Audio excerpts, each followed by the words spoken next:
Hey guys, it's Brandon. I am 8 weeks on T as of yesterday, so I wanted to make a little update video, mostly just to capture the voice. I thought today, instead of talking about my changes, because really not a lot's happened, it's just been all good, everything's great. More than anything, I'm getting kind of gendered correctly in public here and there, which is really nice. But I want to do something a little bit useful instead of just talking about my personal changes, because I had a guy contact me today and he came out to me as trans and said, I really don't want to tell anybody until I can afford top surgery because I'm so large chested. And I said, I completely feel you on that. I completely understand, but it's killing him to have to hold that all inside and not start T and not be able to do those things because he feels like he's too big to bind. And I felt that way. I was there. I completely understand. I thought that before, if I started T but still had the chest that I have, I would be too dysphoric, that there would be no way I'd be able to go about my daily life. And I tried a lot of different combinations of binders before I finally found something that worked and that I could be comfortable in, and I said, okay, well, it's time to do this.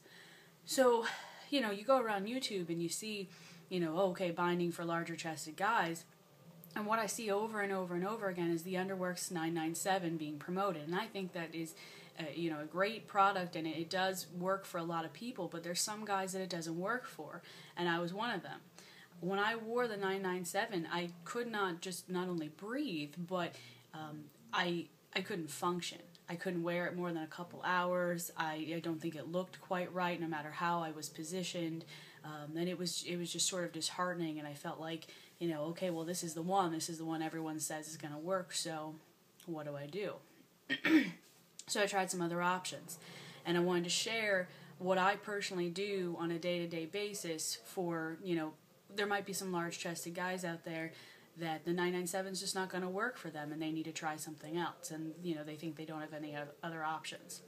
So I guess I'll start off by saying I don't like to talk about Marla. I call my chest Marla, like from Fight Club, but Marla is, last time I wore a bra, about a triple D. I don't really know about the band stuff, 36, triple D, something like that.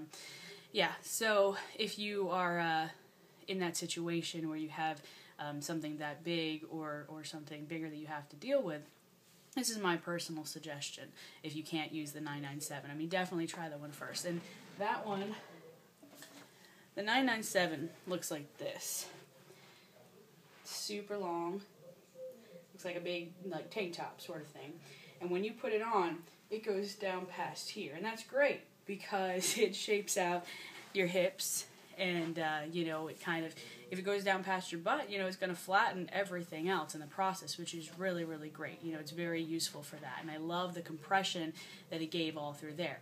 The downside, though, is it also is going to compress your stomach, which is nice because you go down a size or two and you can kind of wear, smaller pants if you want, and that's nice, but it's hard to breathe.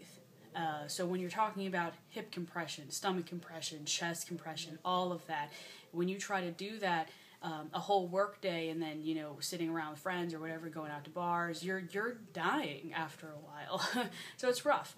So here's what somebody suggested to me to do in a group that I was part of, is to get a Underworks tri-top. I think it's the 983. I have one of those here. So this one is just like that, tank top, except it just has the chest compression. So it goes, to there. So here's a problem I had with the tri-top when I first tried it on. I was all over the place. I thought I was spilling out the sides, and there was no way I was going to put a shirt on after that. When I put the shirt on, it didn't look right. I wasn't flat. And obviously that's what we're going for, flat. And I wasn't. So, not to say that with the 997 I was completely flat either, because when you're that large, you only have so many options for where to put everything, to compartmentalize, if you will. So I was pushing down and out. And when you push them down and out, they end up somewhere, not quite where they should be. And I think, somebody said to me, you can just end up looking like you have a saggy chest, like a female saggy chest, and that's not the way you want to look. It's not quite the look we're going for here.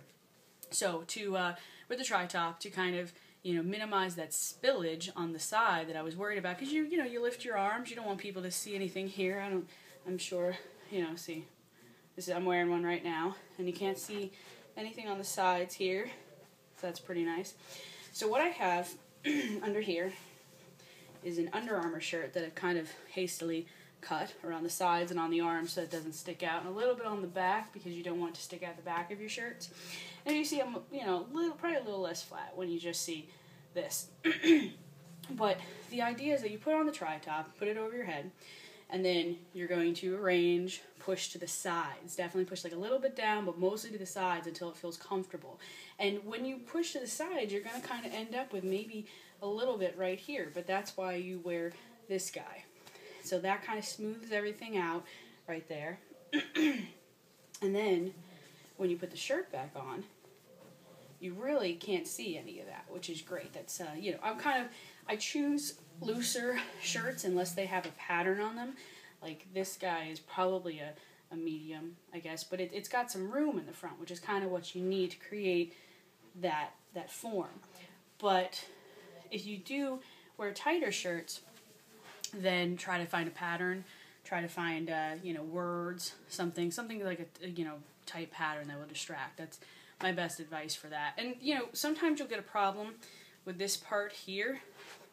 See these little folds? I don't know, you probably can't see it, but it folds. And if you don't have the Under Armour over it, you can sometimes see the fold come out right here. So that Under Armour is helpful to minimize that folding and that pushing out effect as well. And obviously you want to cut it in a way that it's not, because it comes to here when you first get that Under Armour. It's, I think I got like a medium in it or something. Just get whatever size fits you. But you need to cut the neck off so that not every single shirt you wear, you're going to see some sort of a collar up here. And then the sleeves are built to go, down to here. So cut those off, cut a little off the back so it doesn't stick out. It's very helpful. That's my best suggestion for bigger chested guys that are binding. And, just like I told the guy I talked to today, like, don't lose hope. Don't think that because you were born with a larger chest that you're not, a chest that can't be blocked out with a black bar on Tumblr. Like, if you don't have that chest, it doesn't matter. You can find a way to make it work. And if you can't find a binder or a series of not series of binders, but a series of layers that will minimize you enough that you feel comfortable, then maybe, do top surgery first if that's what you need to do. But I was in that situation, and I thought that's what I was going to have to do, and I found a way to make it work. So I hope that that's been helpful. Again, this is my 8 weeks, so I'm going to say that this is my voice, 8 weeks on T.